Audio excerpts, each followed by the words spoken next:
You grew up on a farm? I grew up on a farm in Missouri. What? I love meeting people and knowing people. Knowing people. I don't know why I said meeting people. I love encountering other people that are from the Midwest, but a farm, that's a whole nother area where what was that like? Agricultural. Yeah, I am originally from a farm in Missouri with no cable. We had 4 channels. I had, to go out and tassel corn. There were fishing ponds. There were a couple of rabbits. There's donkeys. My dad hauled rocks around in a dump truck. Wow. I'm a farmer's daughter. My big pop drove a dump truck, and I went with him once to work, and I shadowed him, and it was I never wanted to do it again. It was just, you sit for so long in between, the dumping and the reloading. And then you repeat. And then rinse and repeat. And keep it's going to different dusty spots. And you're like jostled around. Yeah. And there's not a lot to do other than how many rocks do we have in this load? How many more do we need? Counting rocks. Boy, howdy, let's make some money. And I'm saying boy, howdy. Like, I'm from Missouri. Boy, howdy. Y'all. Did your family have any kind of twang or accents? I've sometimes... You're probably still hearing it now. I definitely always still hear, in my mind, Little Missouri hints. accent. Until I moved away from Kansas, I didn't know. I was unaware that my mom and some of my family members have a little bit just on certain things.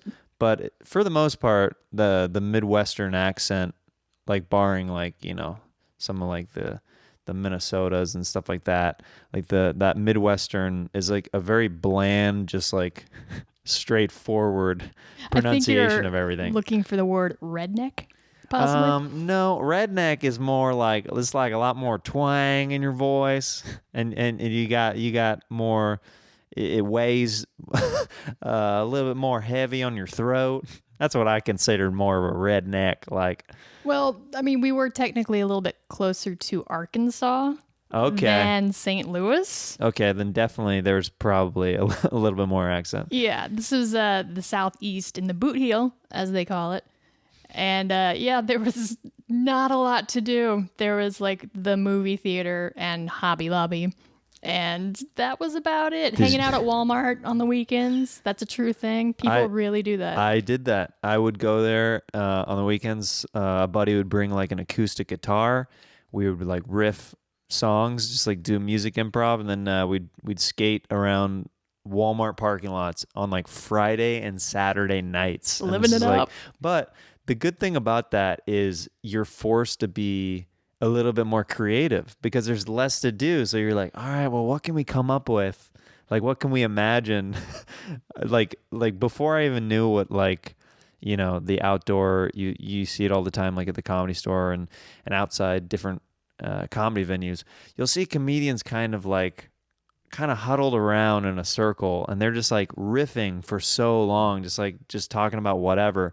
And I used to do that in high school. We literally just used to go to my buddy Joe Grace's. He'd have this room where he had black lights in it, and there's he had this pizza box that was on the wall, and anybody who hung out in that room had to sign the pizza box before they left. It was just a thing. It was a part of our hangout, and we would just riff and beatbox and come up with songs. We'd just do that for hours, and then later on, whenever I became a comedian, I'm like, oh, we were just riffing for hours. And I'm I still enjoy it just as much as I did back then. See, I was stuck on the pizza box thing. I was like, oh, I'm connecting a few dots with you. Right. You're always trying to be cool enough to sign the pizza box. Mm-hmm. I mean, I sat home and read was my whole thing. Yeah. Lots of books. Well, it makes sense. Writing. Because there's a book right here. Oh, snap. What? Wow. Ringside at Roast Battle, the first 5 years of LA's Fight Club for Comedians by Julie Seabaugh. And I just want to wish you congratulations on this. This is so cool to have a freaking, you hear that? That's a hard copy. There's Paper and everything. Paper. There's chapters. It's a real thing. There's pictures Yeah, by the great Troy's pictures. Troy Conrad that's in here. Great, just moments from over the years. There's a whole entire chapter on, well, it's called The Wave, which includes The Wave, and like Earl and Whitney and Cena and Josh and a little bit of Boone in there, and just kind of all the cast of characters that came together organically to create this mayhem controlled by Brian Moses. That's, now at 5 years, so I kind of wanted to capture it in a way. You know, there's a few dramatic moments in there. Yeah. A few opposing viewpoints on certain things. And I don't know, it's just a fascinating story to me of how this show started as an accident at the open mic that no one went to. And they were stopping Kenny Lyon and Josh Martin from fist fighting. And now it's had 3 seasons on Comedy Central. Yeah. And TV versions in Mexico and, South Africa and the UK, where it was the most popular UK Comedy Central show ever. Their number 1 show, highest in ratings ever. Yeah, like how does that happen in 5 years? So I have this hunch it's going to be a very important, very influential show in the future. In my mind, and I've been writing about comedy for 15 years here, so I like to think I know what I'm talking about. But yeah, from the first moment I saw it, which was about 8 months into it, I was like, I think this is going to be important in like a second city kind of way. Okay, yeah. Or a, UCB kind of way, looking at Harvard Lampoon sort of stuff. People are going to, I think, want to know this story at some point. Yeah. So someone's going to write about it. Might as well be me. Heck yeah. It's kind of cool. Like I was going over it before you got here, and it's pretty surreal to be like, for being somebody who's involved with Roast Battle, who's been involved pretty early on with the show, to read about it like history, like it's a book, if that makes sense. Does that, like, it's almost a book. No, it is a book. It's just weird. Like, I guess it's hard for me to express. Like, I'm like, like that's us. Like, you know what I mean? It's like it's when it says Jeremiah Watkins. I'm like, what? Like, that was me that said that. Yeah. It's just a surreal feeling. And I remember when you actually first started coming by Roast Battles, before you and I really knew each other very well. And I had been to stand up on the spot at what was it called? Three Clubs. Yes. Yeah. And so whenever you started coming by Roast Battle regularly, I'm like, this is a big deal. Julie Seabaugh is coming by. She's like, she thinks this show is cool, because if you are not familiar with Julie's work, she's covered just amazing comedy moments, different comedians over the years. You're an author. I don't want to use the word blogger ever, but you cover great moments through basically comedy history in LA and different like eras, like over the years. I used to be a writer in Las Vegas, right? Yeah, that was the only actual job I've ever had as an adult. So I went to University of Missouri, got out of the farm. And now, are your parents supportive of you? Because if you're on a farm and you're like, I want to go, pretty far away and do kind of, a show busy kind of job, are your parents supportive in that setting, or do they get it? Do they not understand it? I don't think they entirely know what it is I do. Mm-hmm. Every time there's, a holiday conversation or something, it's like, so you write a thing and then you see if they want to pay you for it. I'm like, yeah, that's what I do. Yeah, that's the gist, I guess. If you want to put it if you want to say it like that. But that's a whole other conversation about Midwestern mentality. But needless to say, I kind of, from a young age, knew I wanted to get out. Mm-hmm. And then at University of Missouri, I was in the magazine club. And every year, the magazine club took a trip to New York to visit alumni at work at their jobs at magazines. That's awesome. So I went to New York 3 times in college, and I was like, I'm moving to New York. That has to be super inspiring as a younger person, like being like pretty small town in Missouri, and you getting to go with your peers out to New York, and you're like, this is what I want to do. Yeah, and that was when journalism was a thing. So I had a lot of optimism about it. Yeah, we did. I used to do. I started off before getting into stand up and improv. I started off doing broadcasting and like filmmaking, and we took a trip out to Los Angeles whenever I was a junior or senior. And it was like a giant field trip where we had to like get all the paperwork signed by the parents. And like we had our broadcast teachers. We went out to this convention and had to do news stories like within 24 hours and all this stuff. Wow. And that was one of those moments where it was like one of my first times out to LA. I was like, this is it. This is where I want to be. Yep. Like, this is like the land of opportunity. How stupid we were. Ah. Boy. But yeah, like at Mizzou, Dave Attell came and did a show my senior year, and this was at the height of Insomniac, and he got us all drunk. And I'd already been writing about film and music, and thought that's what I thought I was going to write about film.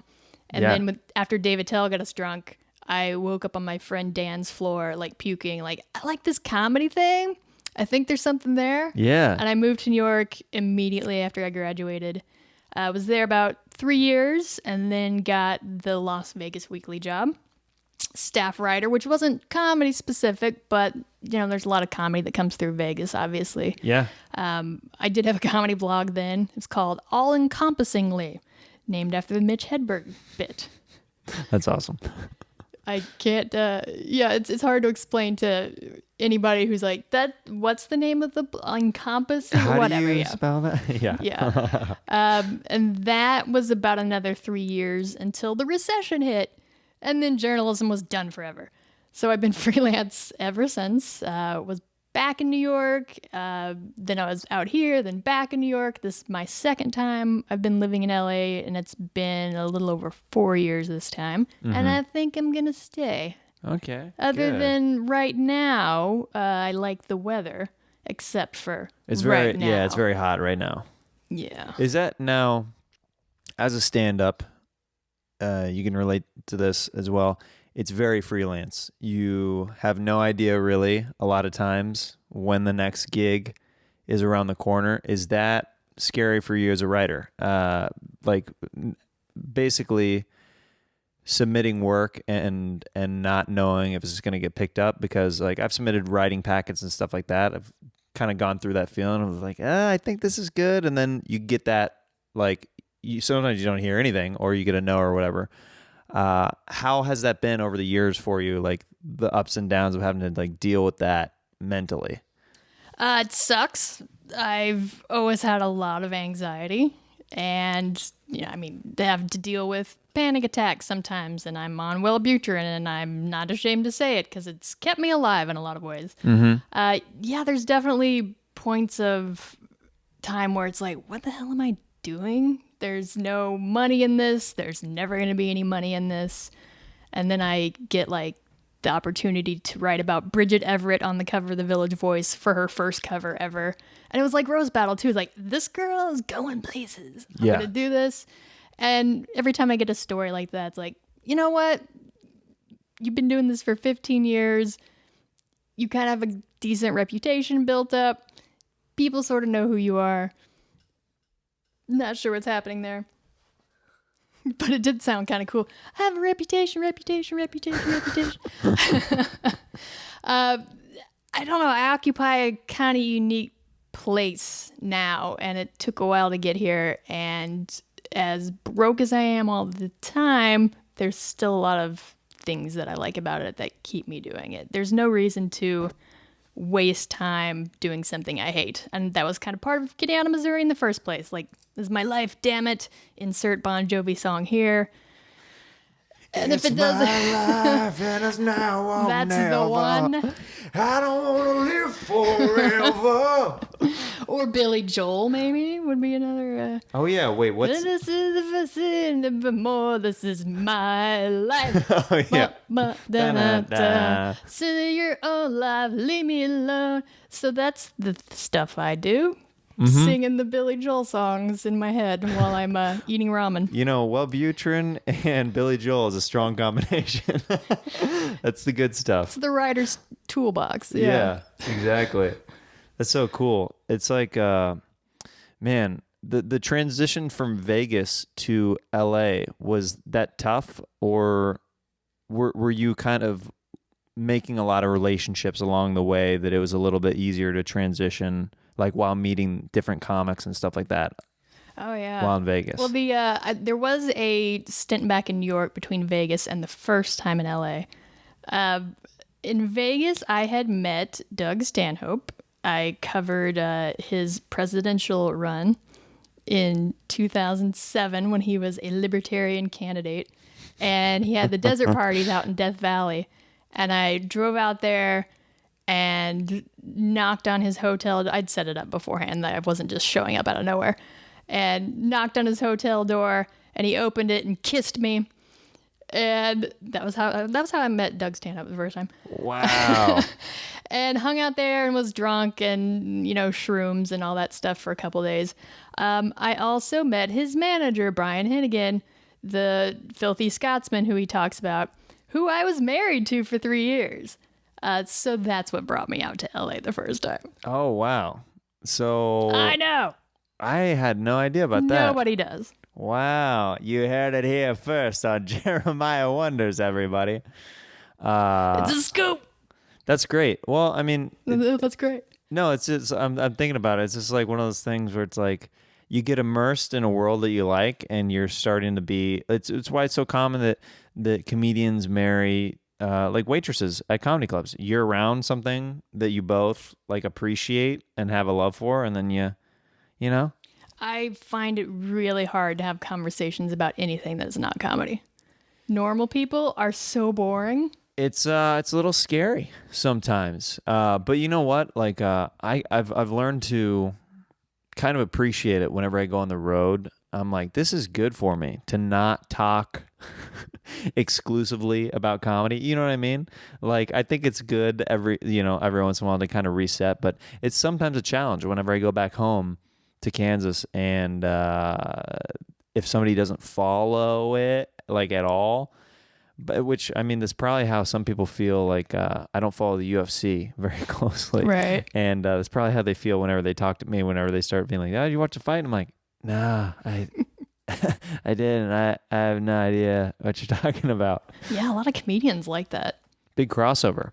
WWE, is that a thing? UFC? That's wrestling. UFC is, that's MMA. That's sports.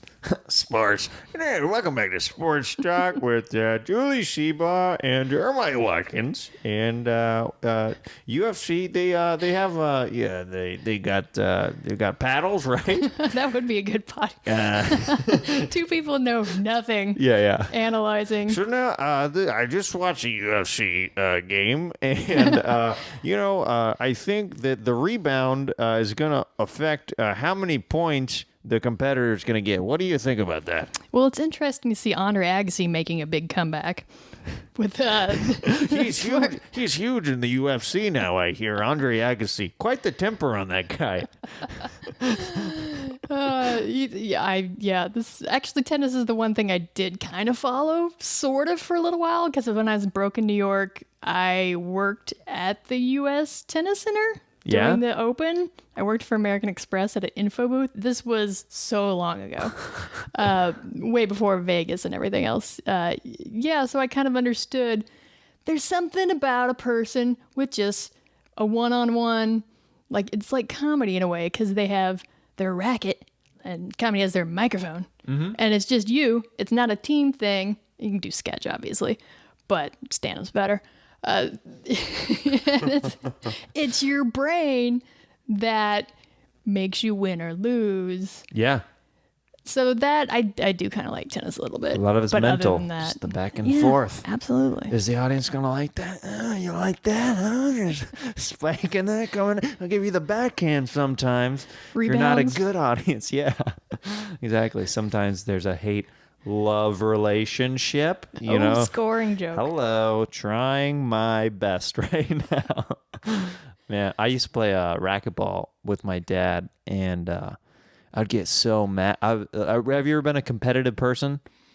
I used to be more. Yeah. Before I did my entire life alone. If that makes I was definitely more when I cared about other things than writing about comedy on a freelance capacity. Right. Because it's just very single-minded and narrow scope, and I am only competing with myself. Yeah. Do you have like instances where you have a voice that kind of comes to your mind, like I need to write? Like, do you have that thing or anything like that where like after something you haven't written for a while, you get something that's telling you like, Julie, we need to write. We need to put out some new content, Julie. We haven't written in a while. What's going on with this writer's block? Is this the ghost of Hunter S. Thompson calling me? Yes, as a matter of fact it is. I'm glad that you are calling into the show as well. What's it like beyond? I wonder what it's, looking down on journalism. I don't understand how things went so wrong. I would love some guidance in terms of what the fuck to do now that there's no business. Well, Julie, you must keep writing. You must keep putting good energy out into the world. Otherwise, the negative will consume you, and the writer's block will set in forever. And then you shoot yourself in the face to get rid of it? I may have done that as the ghost of a Hunter S. Thompson. So you're not recommending that as a No, way out? I actually quite regret doing it that way.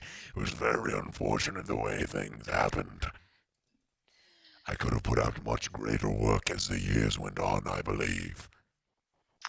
Were you not incapacitated by all the drugs and your failing body and... I mean, I feel like I could have maybe pushed through it a little bit more, but then maybe that's me in hindsight. Hindsight is, sometimes really frustrating. It's hard to look back sometimes and be like, I would have done this, or I would have done that. You know what I'm saying?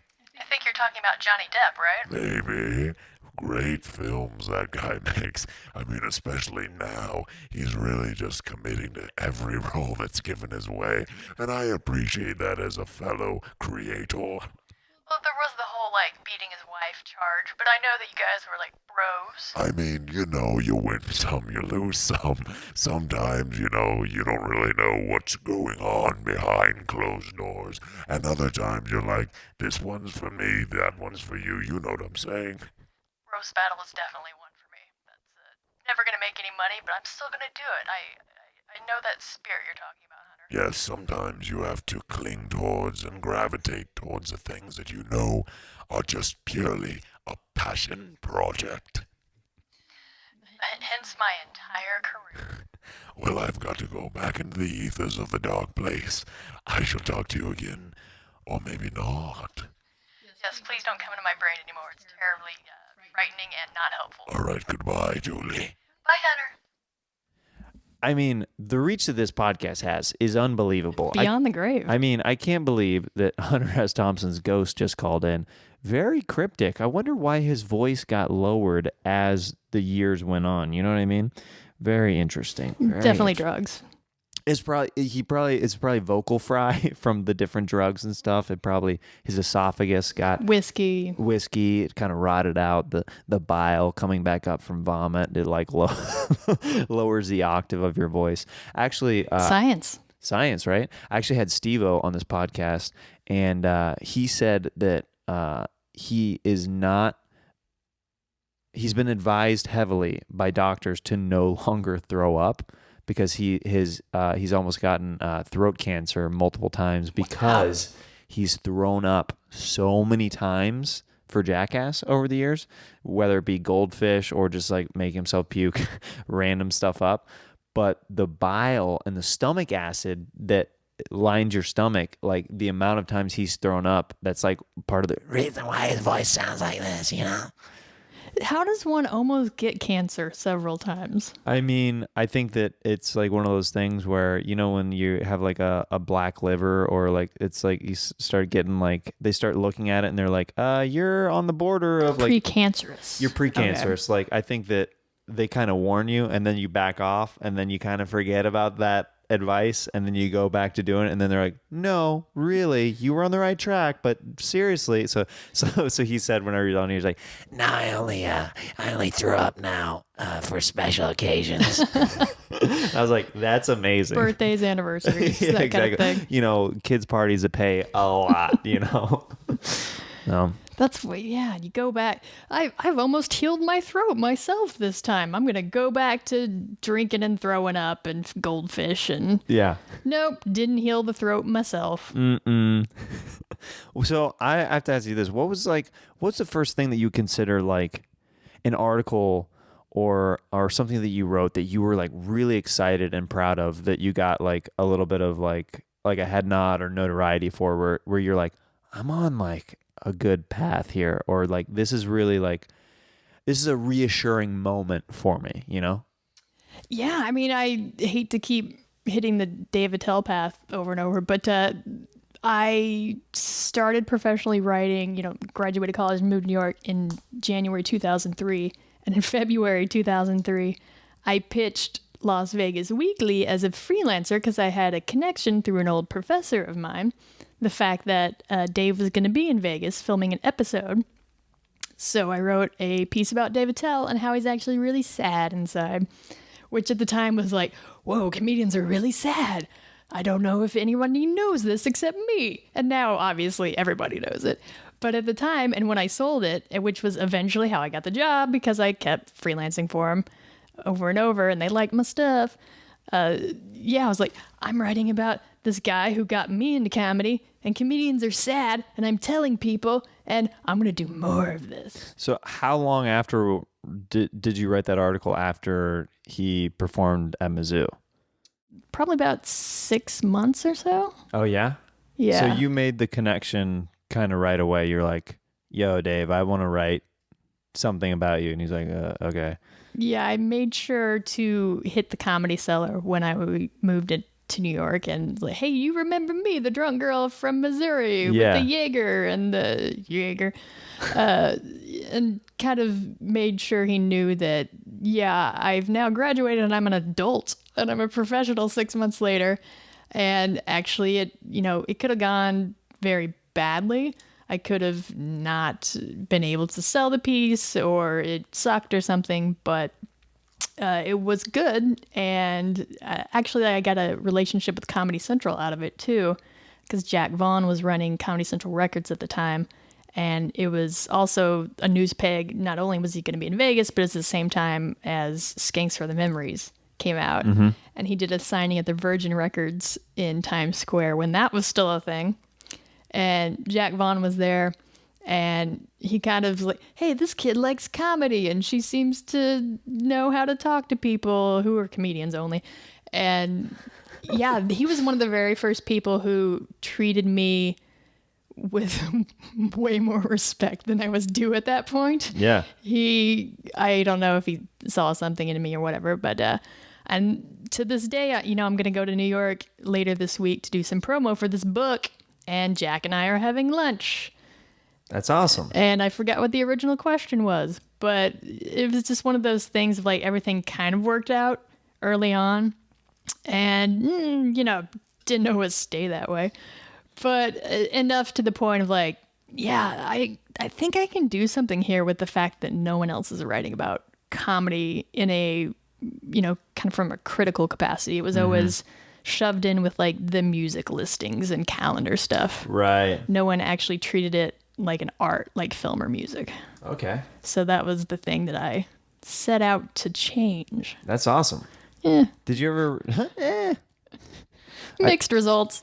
Oh, I think, you know what? I think Jack is actually calling in right now. Hello, Jack? Are you calling into Jeremiah Wonders? Hey, is Julie Seabaugh on the line? Hey, Jack, how's it going in New York City where you're located? New York City is fantastic. I just want to tell you, whenever I first saw you, kid, I thought you had moxie.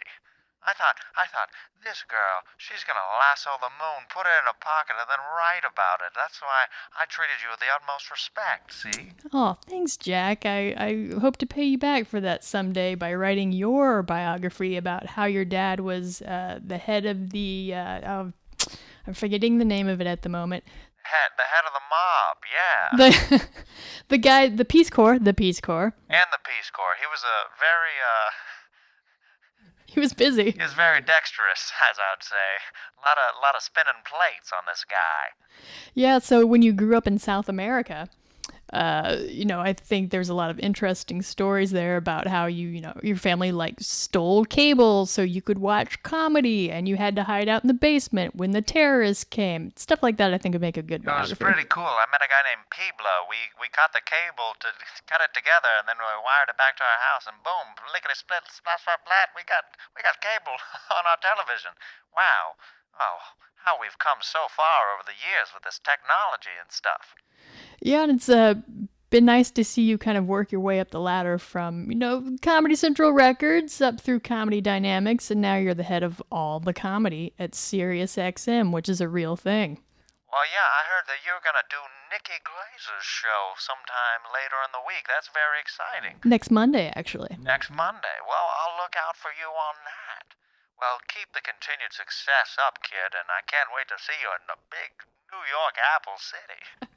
Thanks, Jack. Oh, it was a pleasure. All right, talk to you soon. That guy sounds like a peach of a human. So you could tell why I definitely wanted him to help me, for sure. Oh, for sure. I mean, there's so much energy there. There's so much charisma, and it just sounds like he just has a story to tell, and I'm glad that you're going to be covering that later.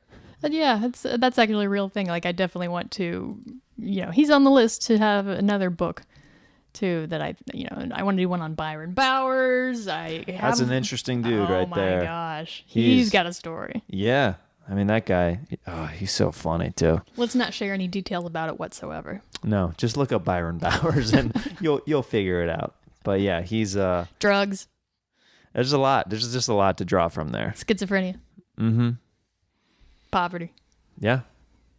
More drugs. The big four.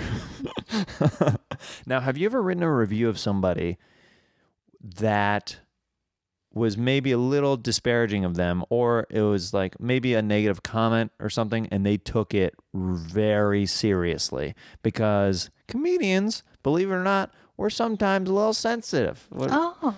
I know. Sometimes the stuff gets to us a little bit. So I'm definitely curious about that. If you wrote something that you're like, they'll never see this, or this is just how you happen to feel whenever you're writing it, and then they reached out, or you heard through the grapevine that they were upset about something. Yeah, I have a really good example of that. When I was at Las Vegas Weekly, the comedy festival is what it was called. Was at Caesars, sponsored by HBO. This would have been the second year, so I'm thinking 2007 also. Mm-hmm. And this was during Tourgasm, when Dane Cook went out on a bus with Robert Kelly, Gary Gulman, and Jay Davis, if I've got it correctly in my comedy brain. That is correct. And they did a show in the Coliseum at Caesars. And during the show, a drunk woman was kind of wooing and tossed one of those plastic beer bottles kind of in the air, and it landed on stage when Dane Cook was on.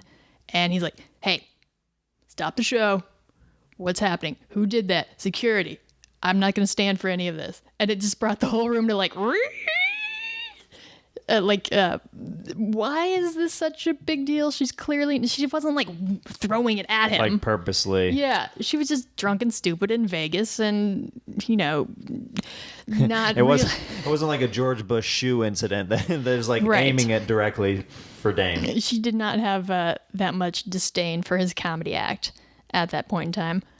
And so I was covering it, obviously, as someone who covered comedy. And I wrote about this thing happening. Here's a thing that happened with a lady in a beer bottle and Dane Cook, and whoa. And he wrote in back when there were letters to the editor and said that I had it all wrong and he didn't understand how I could not respect his needing to protect his fans. I'm getting the wording wrong. Something about how could you not understand that my fans are the most important thing to me, and you're going to go under the heading of yellow journalism on my website. Yellow journalism was muckraking. It's an old term when journalism was a thing. Tabloidy, basically, is the definition. I'm like, yeah, you have a yellow journalism tab on your website? All right. And it never showed up. Nothing ever happened. But I printed that letter, and I still have it to this day because it was awesome. That's kind of great. That's like a Smithsonian document. Like that's pretty cool. I have hate mail from Dane Cook. I love that. That's so great.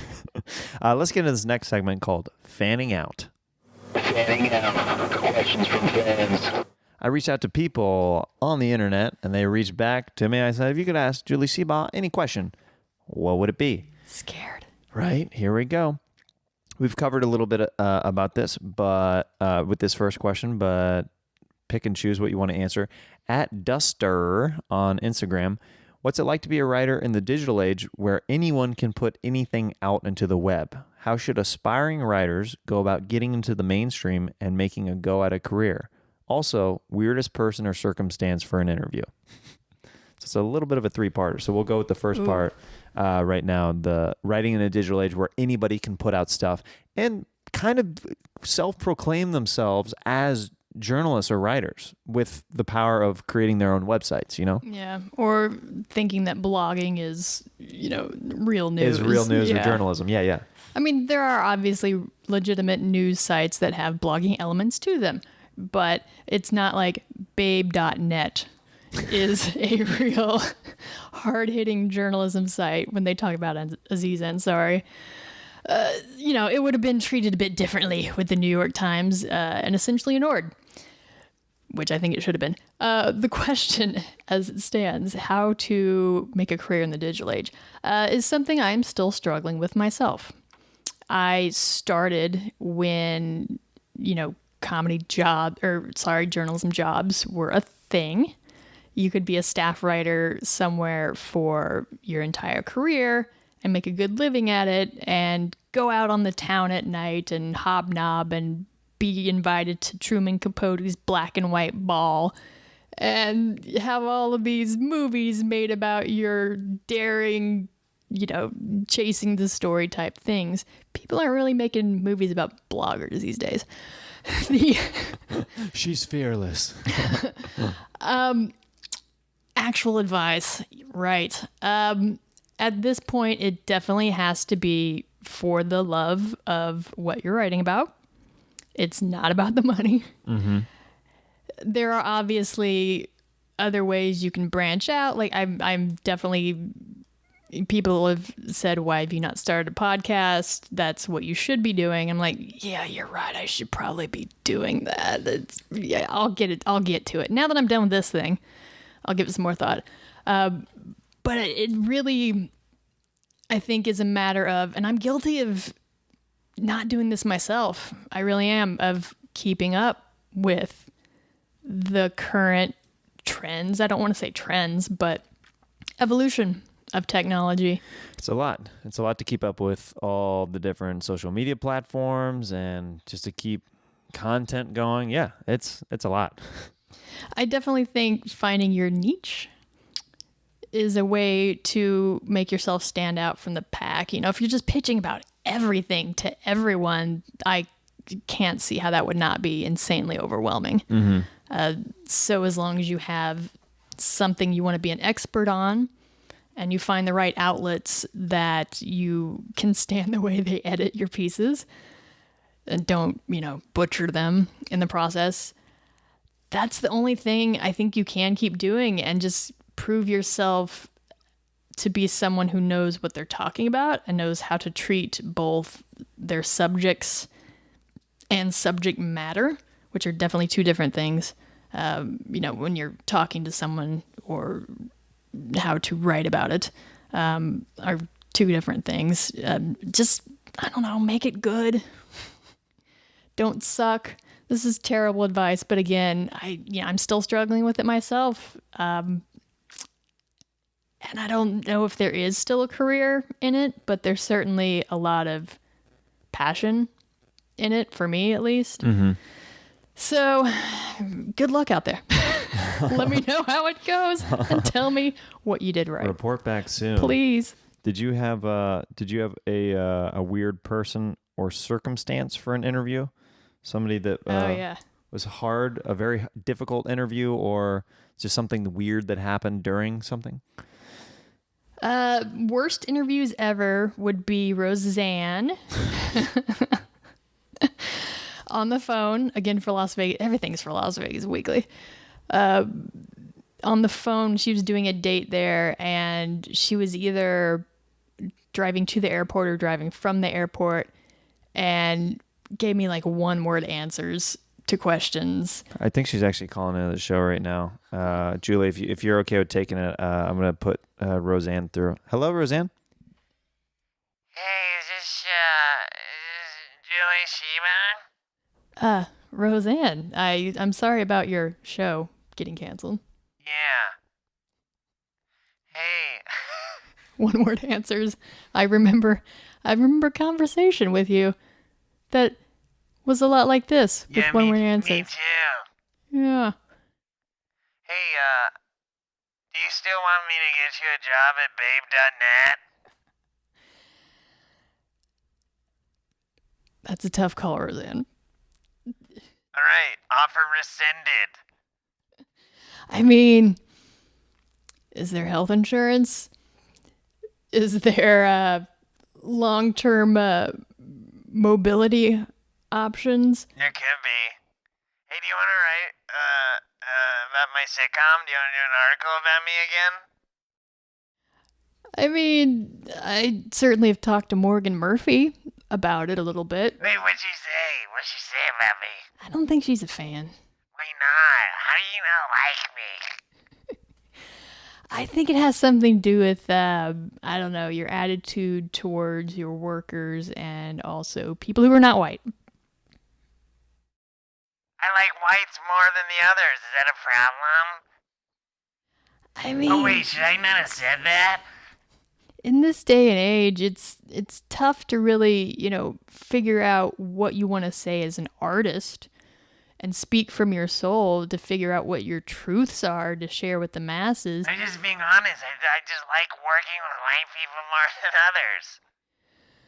I understand there's a market for that. There's definitely a segment of the population who gravitates toward your perspective. I'm just not sure that I'm the right person to capture that in a profile. All right, well, if you want to follow me, just go to roseannebar.com, and I actually started a blog. I'm a writer now. Aren't we all, Roseanne? I'm sure you'll have better luck with your social media followers and getting people to click on your links than I have. All right, talk to you later, Julie. Bye. Bye. Say hi to John Goodman. He's from Missouri. I will.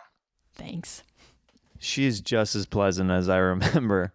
I'm glad that she took time out of her busy schedule to see if you could write an article about her, I guess. Maybe get your job at babe.net. We'll figure it out. Depending what the paycheck is. Also, Monique was a terrible interview. Monique? What did she do? Because she's been troublesome with the Netflix stuff lately. Like, at least troublesome. She's just been, very vocal about... She's been troublesome about how she should be paid more for their special on Netflix compared to all the other, male comics and stuff. Yeah, I mean, that was kind of ridiculous.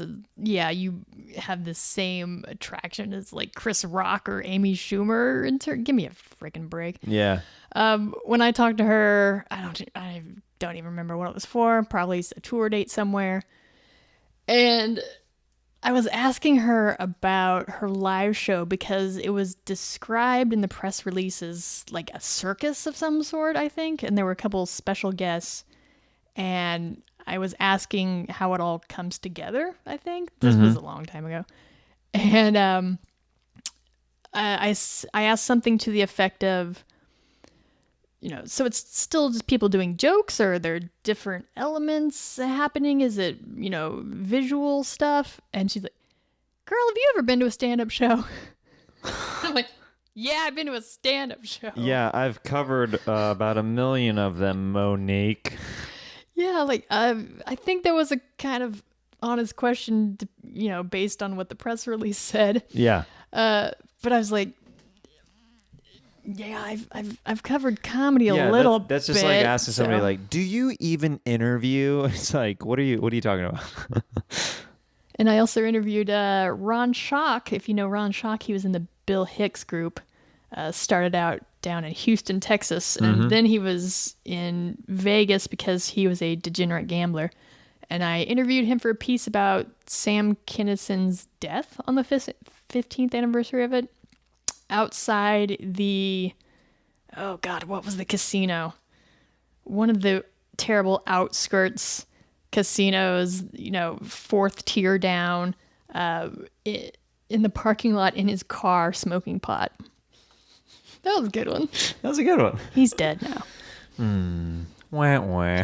Oh, womp womp. So this next question comes from Twitter. This is a pretty good question. It's interesting. At Jared, not Gerard, or Jared spelled differently. How can I be taken seriously as a writer when I wear snapbacks, Jordans, and chains? Serious question. All the writers I meet look like hipsters, and I'm not. What's snapbacks? It's like it's what I'm wearing actually right now. It's a hat that snaps in the back rather than being fitted. I'm not up on my hat culture. So a hat and chains and sneakers. So he basically has style, like a certain style, and I guess he's feeling that he's not being taken seriously because he doesn't look like maybe some other the conventional writers that he might see in some of the other writers' rooms. Right, yeah. Wait, writer's room? Like a sitcom writer? I don't know. A journalism writer? Well, he just said all the writers I meet look like hipsters, and I'm not. So I just assume maybe a writer's room, but I don't know. It could just be in general the writers that he's meeting maybe typically look a certain way. Right. Well, I'm certainly nobody's style icon. I mean, come on.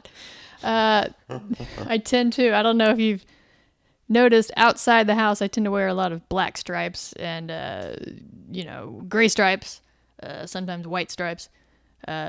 Black shoes. If it's an edgy weekend, maybe a red stripe. That red Coach t-shirt I have is like the only color in my closet. Oh, yeah? I swear to God. Because I don't like thinking about matching stuff. It's just, a hassle in my brain when I'd rather be writing about it. So maybe you are one of the people that he's talking about that he feels like he's maybe over-styled or over-dressed around. So how would he get respect from other writers, like be taken seriously if he's dressing that way? It's just got to be his content, right? And always the way you carry yourself definitely has a lot to do with it too. When you're confident in the fact that you are a professional journalist and you know what you're doing and you're on a story, no matter how many comedy store door guys try to keep you out because you're a girl. Oh, I'm sorry, you're not a girl, are you? That's a whole other. Yeah, that's another story about. Oh, you're here to meet who? Are you hooking up with them? No, I'm writing about them. So anyway, to answer the question, that was a legitimate question you got asked once at the store.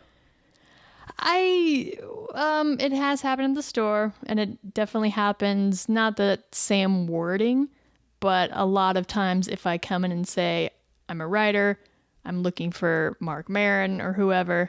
Yeah. It's like they think I'm trying to hook up with whoever I'm asking for. That happens a lot. Really? Like, hey, is Mark Maron around? I'm supposed to meet him here. I'm writing an article about him. Yeah, that's a thing. That's a girl journalism problem.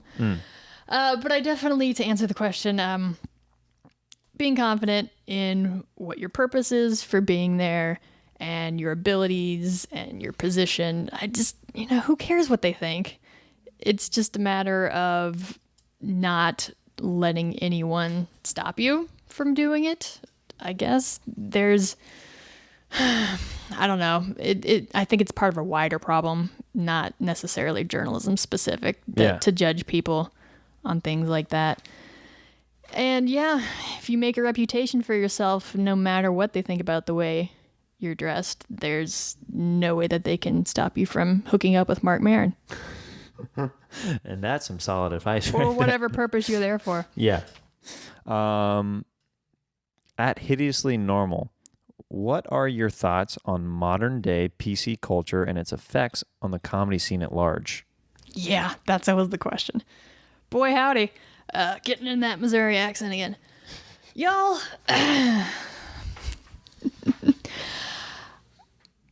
I think it's part of a larger society thing that's not comedy specific necessarily, where everybody is very sensitive to everything.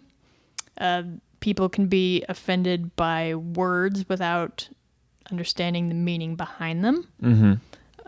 Like the Robin Tran piece for The Hollywood Reporter that I did, I said Robin Tran is okay with transgender jokes for reason XYZ, and I definitely saw a lot of stuff that just knee-jerk reaction to nope, that's a boy, that's bad, you can't, nope. And it's like, but if you read it and kind of understand what the person's trying to say from their perspective, a lot of it's empathy. When you're talking about comedians who are trying to speak their truth to power, and all that good stuff, you have to understand that a lot of it can be work in progress and will get edited heavily over time. Yeah. And there are a lot of magical things about being in a room where comedy is happening on this one night only, and this crowd only, and it's never going to happen exactly like this again. But you also have the negative side of like, oh, I saw this one thing that kind of sort of offended me, and now I hate all comedy. Yeah. Yeah, I think it's teaching people that we do use laughter. I'm not a comedian, but somebody who is in, I guess, the comedy community or appreciates it, who really appreciates comedy. We use laughter to work through a lot of shit. Absolutely. I mean, Roast Battle is the number one perfect example. It's the epitome of that. Of working through dark things in your past, things that you currently maybe are struggling with or going through, and just like addressing that demon.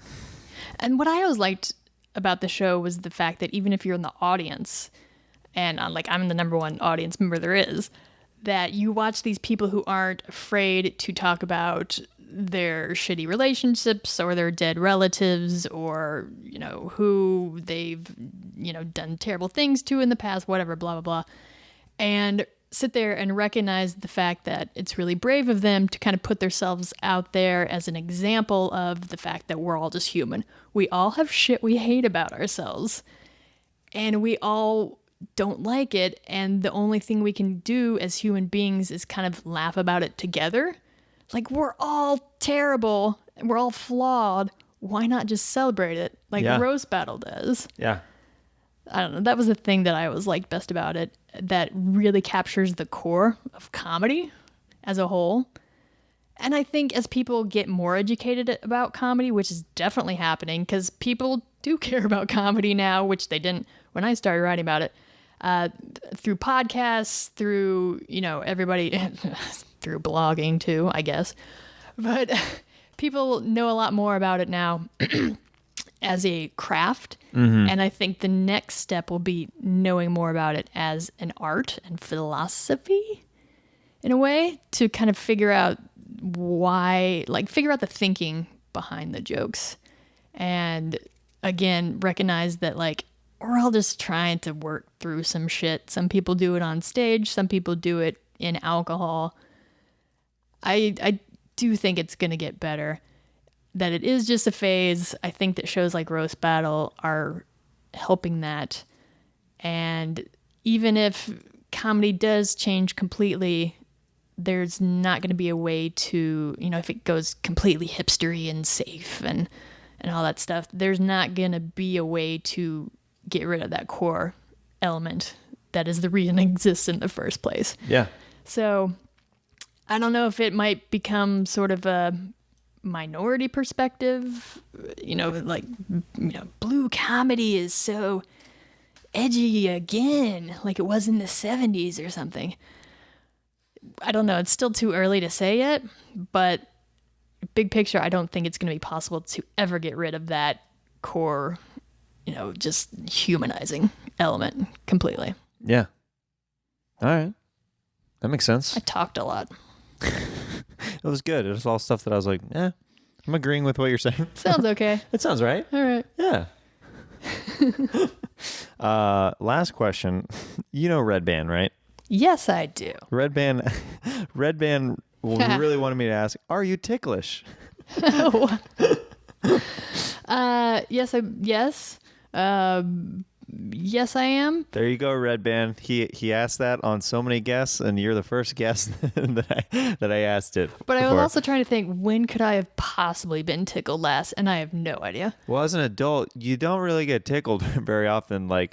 And whenever somebody does, it's pretty weird. It's pretty if somebody's like, yeah, and you're like, what's happening right now? I'm having the weirdest flashback right now. It's like, when have I touched another human being? Let's see. In a playful manner. Doesn't come to mind. No. I don't think tickling is encouraged with the current movements that are going on too right now.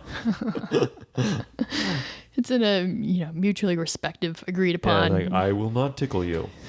Unless you specifically ask for it. I get Unless you written agree. consent that I can tickle you, and then I will tickle you. Or else you're going to get written up on babe.net. Babe.net. Inappropriate tickling. New sponsor of Jeremiah Wonders, Babe.net. That would be awesome. This brings us to our final segment, Sax Talk. Oh, Sax Talk. All right. Julie, you're going to share a story of some kind of sexual encounter, and I'm going to play some sweet, sweet sax underneath. Well, here's the answer I came up with. I'll give you some options here because Love options. I'm not a comedian and I feel weird about.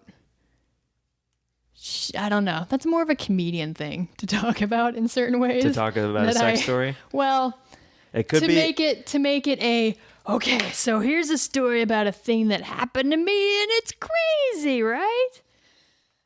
Well, I mean, if honestly, the sax usually makes it crazier than it is by pumping in sax in between you setting the table for the story.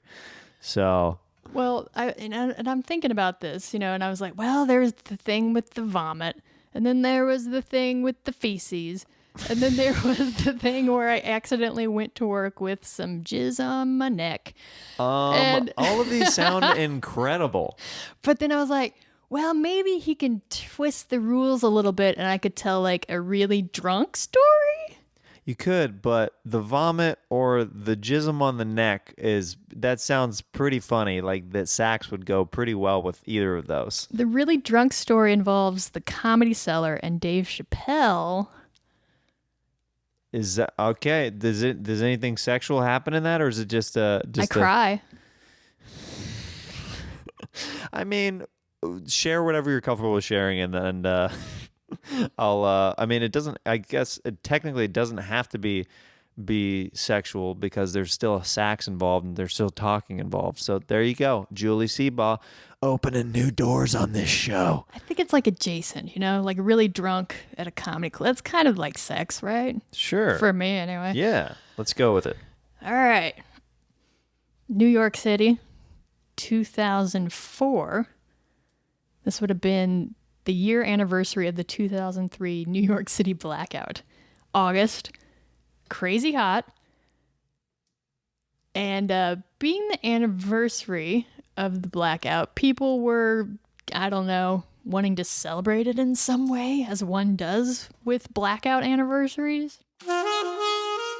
So I started my comedy night at Siberia Bar, which was a kind of red lit venue in Hell's Kitchen with a basement that looked like someplace you'd perform illegal abortions. Had a few early show drinks there. I believe they were kamikaze shots, if I recall correctly. The host of the show was a guy named Clonan. He was a Conan O'Brien impersonator. Good pal of mine. He liked getting people drunk. So, from there, I went to the Comedy Cellar with a couple friends that I don't remember where they came from because I'd already been drinking. But nevertheless, I rounded up and we went to the cellar. And I was already pretty good about getting in there, so we got a table up front where Dave Chappelle did a surprise set. He was talking about Rick James, I remember. Just kind of riffing and talking about his friendship with him, was playing around on the piano a little bit for like 2 hours. Had some more drinks. Had a lot of drinks. This was the anniversary of the blackout, after all. You got to celebrate it. And at some point, my friends decided to leave.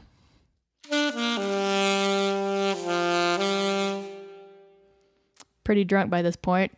Definitely a couple pictures in at the cellar, following the kamikaze shots at Siberia. And somehow I got stuck with the bill. And, womp womp. I decided that instead of paying the bill, as drunk as I was, didn't really matter because I was cool at the Comedy Cellar and I would leave. In hindsight, not the best decision. So I go out into the little hallway there. And if you're familiar with the Comedy Cellar layout, you're underground and there are 2 stairways on either side of you. One goes up into the Olive Tree Cafe, the other goes to the street. I tried to go up the one leading to the street, running away from paying my bill. And fell down the stairs. And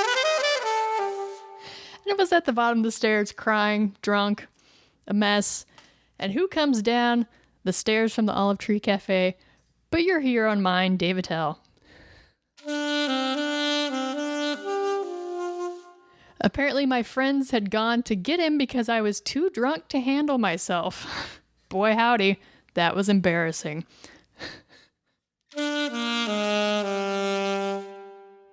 Yeah, that's definitely my worst drunk story ever. I was so freaking embarrassed, and now Chappelle is coming out of the room, and I'm in a heap at the bottom of the stairs to the street, crying and drunk and miserable. I turned around and ran back out the stairs again and did not go back to the Comedy Cellar for 6 months. People around town would see me and say, "Hey, heard about you at the Comedy Cellar." And when I finally went back again with my tail between my legs, they're like, "You gonna pay that bill?" I'm like, "Yes, please."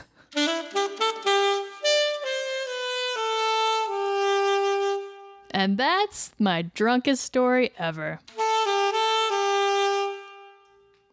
Not very sexy, but it was very sexy. It was indeed. And there was comedy, and there was crying, and a lot of emotion. And there was Dave Chappelle, and there was Dave Attell, and there was the Comedy Cellar. There was skipping out on bills, there was scandal and chaos. Chaos. Yeah, I apologize to Attell for that a lot. Sorry about that one time. Yeah, I drank a lot back then. Attell has been a nice through line of this podcast. Good moments with that guy. Yeah, he definitely had a bigger influence on my career than anybody, from getting me into it to just continually keeping me inspired by everything he comes out with is pretty great.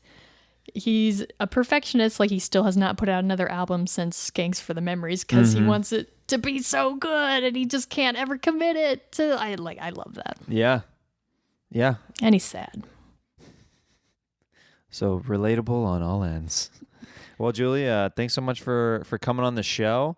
And you guys can check out Ringside at Roast Battle, the first 5 years of LA's Fight Club for Comedians by Julie Seabaugh. You can order a hard copy or you can get a digital copy on Amazon. Is that correct? Amazon.com is where Amazon.com. it is available. Yes.